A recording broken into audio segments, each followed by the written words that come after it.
घे. ही बघा, ही चिमुरडी अनन्या दोन्ही हाताने लिहितीये. वरती बघा ना, संपवून राहायचं ते. आले का बघ?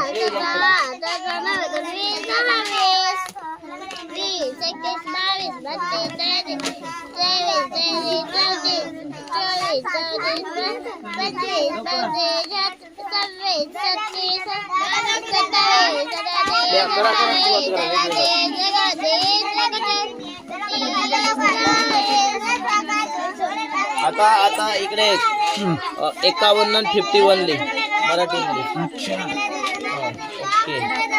म्हणजे ऍट अ टाइम इंग्लिश आणि मराठी. जीकेच्या प्रश्नांची उत्तरं देते. तिच्या भारताच्या संविधानाचे आर्टिकल 100 कंप्लीट झालेत. काय सांगताय सर? कुठलंही 100 पर्यंत कलम कलम कलम 14 मोठे 2 मिनिट.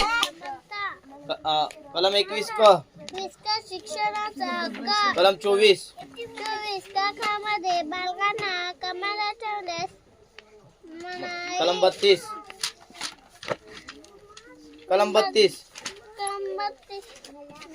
हक्कांची अंमलबजावणी करण्याच्या उपाययोजना. कलम 51 मूलभूत कर्तव्ये. कलम 81 लोकसभेची रचना. कलम 45 10 वर्षांखाली बालकांची इकडून वेगळं लिहिते, इकडून वेगळं उत्तर देते. तिसऱ्या गोष्टीचा वापर करते. My god, she is using her brain sir. कलम 48 अनन्या, तू ग्रेट आहेस बाळा.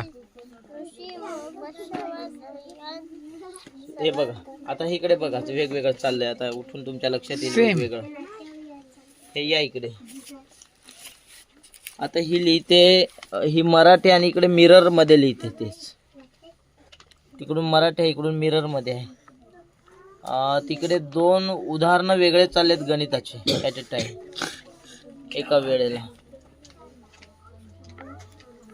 विलक्षण आहे सर. तुम्ही हे दोन पाढे खूप लिहितो. एफर्ट्स घेताय या मुलांवर, गावित सर. असं आणि कंपल्सरी येतं एका पेज वरती लिहायला.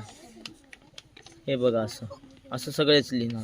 यांनी मुलांचं कसं जास्ती ग्रास्पिंग पॉवर तयार होते ना त्यांचे. दोन ब्रेन ऍट अ टाइम काम करतात. ते 2 मेंदू एका वेळेला काम ग्रेट. करतात. मी तर कुठे असं आजवर पाहिलेलं नाहीये. दिस त्याच्यामुळे- is very impressive sir. Yes, yes. म्हणजे मी नक्कीच पुन्हा इथे व्हिजिट करेन.